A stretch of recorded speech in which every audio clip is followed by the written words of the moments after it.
चले जा कि नहीं यहाँ से।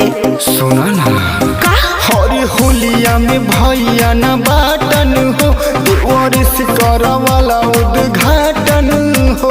अरे रे तू काम जुनी